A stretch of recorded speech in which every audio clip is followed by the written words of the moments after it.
Perang Rusia-Ukraina mengubah lanskap dunia lebih dari sekadar garis depan di Donbas. Ia memaksa negara-negara memikirkan kembali pertahanan, energi, pangan, teknologi militer, hingga arsitektur ekonomi. Hasilnya adalah dekade baru yang ditandai peningkatan belanja militer, aliansi yang mengeras, rantai pasok yang bergeser, dan keseimbangan kekuatan yang makin multipolar, di mana Eropa, Amerika, dan Asia merespons dengan prioritas berbeda, namun saling berkaitan. Di Eropa, perang ini membangunkan NATO dari tidur strategis. Finlandia bergabung pada April 2023, disusul Swedia pada 2024, menutup celah Nordik dan memperpanjang garis perbatasan langsung NATO dengan Rusia. Ekspansi ini bukan hanya simbolik, ia mengubah perhitungan militer dari Baltik sampai Laut Utara dan memaksa Moskwa menyebar sumber daya pertahanannya lebih lebar. Bersamaan dengan itu, Aliansi Atlantik melesat dalam belanja pertahanan.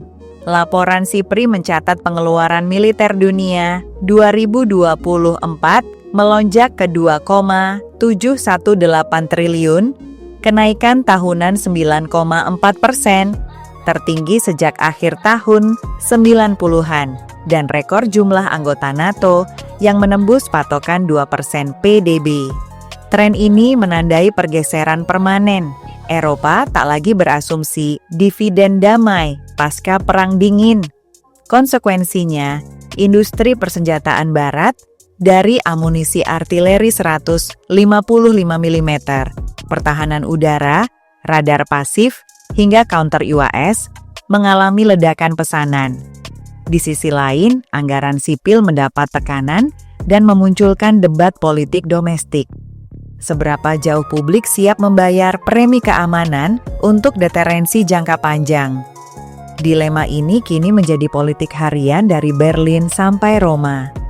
Di sektor energi, Eropa melakukan manuver terbesar sejak tahun 1970-an, menurunkan ketergantungan gas Rusia yang sempat di atas 40% 2018 sampai 2021, menjadi porsi jauh lebih kecil, mengalihkan pasokan ke LNG Asad Takus Qatar dan pipa non-Rusia, sambil memangkas konsumsi.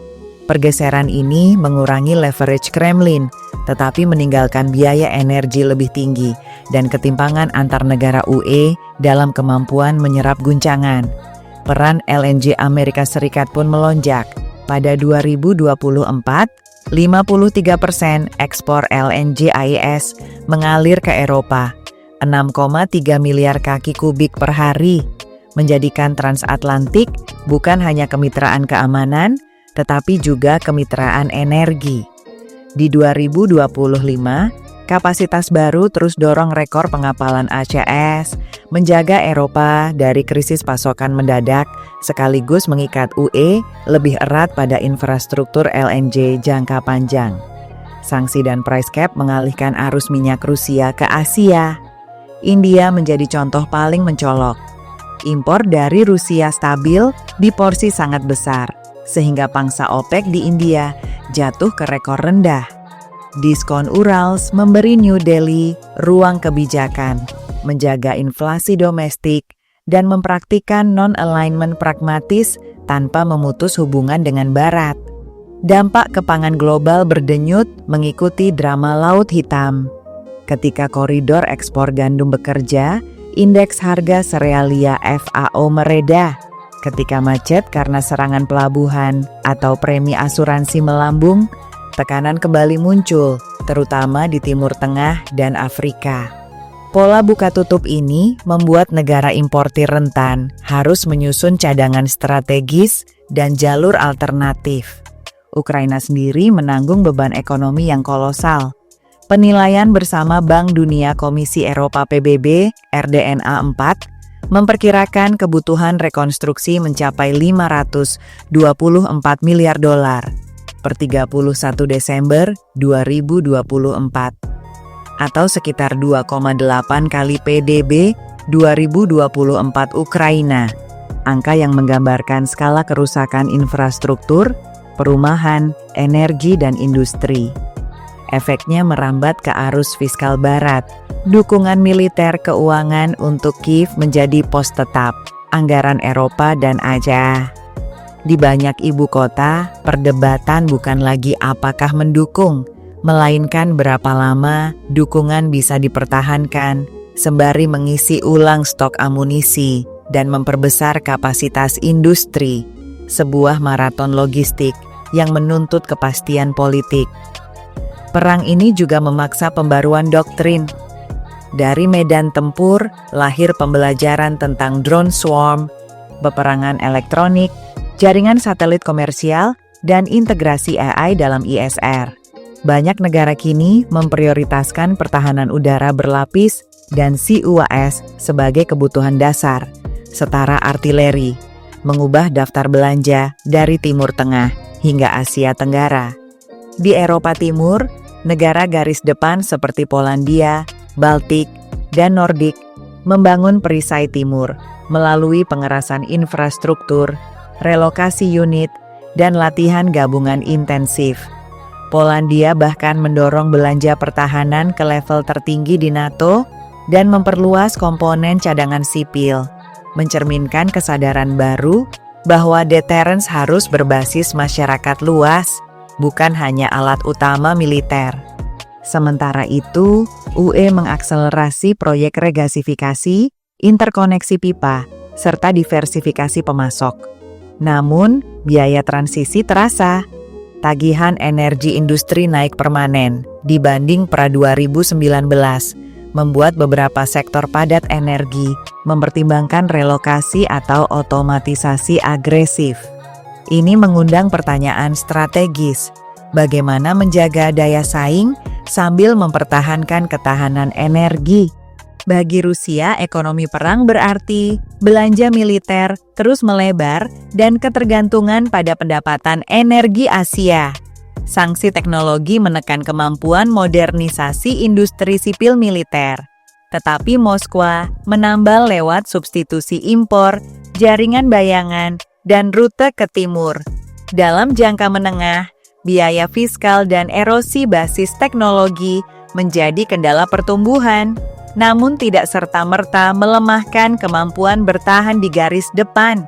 Di Global South, banyak negara mempraktikkan hedging, mengambil minyak diskon Rusia untuk menstabilkan domestik, sembari menjaga akses ke pembiayaan Barat.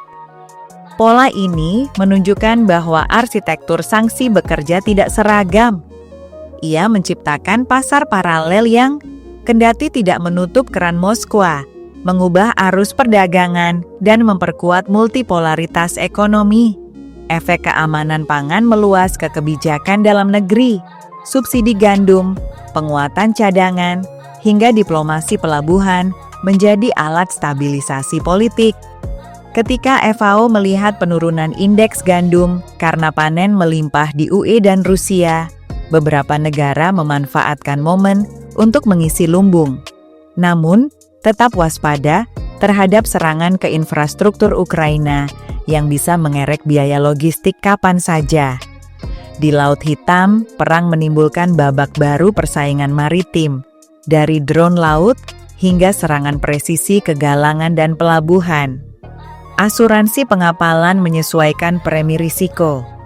Perusahaan logistik menimbang rute alternatif melalui Sungai Danube atau rel lintas batas. Setiap gangguan menambah volatilitas harga di pasar komoditas global, menular ke biaya hidup di banyak negara berkembang. Dampak politik juga terproyeksi ke pemilu di Eropa dan Amerika. Harga energi, beban fiskal dukungan ke Ukraina, serta isu migrasi mempengaruhi koalisi dan kebijakan. Di Washington, lintasan bantuan menjadi isu bipartisan yang naik turun. Di beberapa ibu kota Eropa, partai yang skeptis pada dukungan jangka panjang memperoleh panggung, mendorong kompromi kebijakan yang rumit. Sementara itu, NATO pasca ekspansi menata ulang postur dari Arktik hingga Laut Hitam. Nordik membawa keunggulan di domain bawah laut dan Arktik, Baltik menutup celah Suwalki, dan Eropa Selatan menjaga koridor Mediterania. Target 2% PDB bukan lagi janji abstrak. Ia menjadi baseline perencanaan dan tolok ukur kredibilitas kolektif. Di Asia, gema perang terasa dalam kalkulus Taiwan, Laut Cina Selatan, sampai semenanjung Korea. Inovasi drone dan PVOAD di Ukraina menjadi etalase taktik masa depan, mendorong investasi CUAS, rudal jelajah, dan ISR berbasis satelit. Beberapa negara memperkuat hub logistik amunisi dan menguji industri pertahanan domestik agar tak sepenuhnya bergantung pada impor saat krisis global serupa terjadi. Secara ekonomi global, perang mempercepat de-risking dari Rusia di rantai pasok strategis Eropa, logam, komponen mesin, layanan teknik. Di saat yang sama, ketergantungan baru terbentuk pada LNG dan pemasok alternatif, suatu bentuk trade-off antara keamanan pasokan dan biaya. Tantangan kebijakan UE kini adalah memastikan transisi energi tidak menciptakan ketimpangan daya saing yang permanen. Bagi Ukraina, dukungan Barat adalah garis hidup, tetapi juga perlombaan waktu. Rekonstruksi 524 miliar dolar berarti pekerjaan multi-dekade, membutuhkan kepastian keamanan, investasi swasta, dan integrasi pasar UE yang makin dalam. Selama perang berlanjut, setiap jembatan yang dibangun kembali berisiko hancur lagi. Artinya, diplomasi keamanan dan kapasitas industri Eropa, Shakhtar Donetsk, memproduksi amunisi menjadi penentu. Bagi Rusia, keberlanjutan perang menggiring pada ekonomi mobilisasi. Prioritas anggaran militer, inovasi improvisasional, dan poros dagang ke timur. Diskon minyak untuk Asia memberi napas fiskal, tetapi memperdalam diskon struktural atas komoditas Rusia. Dalam jangka lebih panjang, menyempitnya akses teknologi berisiko menggerus produktivitas, kecuali Moskwa menemukan aliansi teknologi yang benar-benar substitutif. Bagi Global South, pelajaran utamanya jelas. Diversifikasi sumber energi dan pangan adalah asuransi geopolitik. Banyak ibu kota kini memperluas perjanjian jangka panjang LNG, gandum, pupuk, serta membangun buffer stock. Mereka juga memanfaatkan persaingan besar untuk meraih pendanaan infrastruktur. Tanda bahwa dunia bergerak ke multipolaritas tawar-menawar, bukan blok biner sederhana. Kesimpulannya, perang Ukraina-Rusia telah mengikat ulang sistem internasional. NATO lebih besar dan lebih siap. Eropa membayar harga energi yang baru. Asia memperoleh leverage baru di pasar minyak. Dan negara berkembang menata ulang strategi ketahanan. Selama konflik berlanjut, deterrence, energi pangan, dan industri pertahanan akan tetap menjadi 4 sumbu perubahan. Dunia tidak kembali ke 2019, ia telah memasuki era geopolitik yang lebih keras, mahal, dan saling bergantung.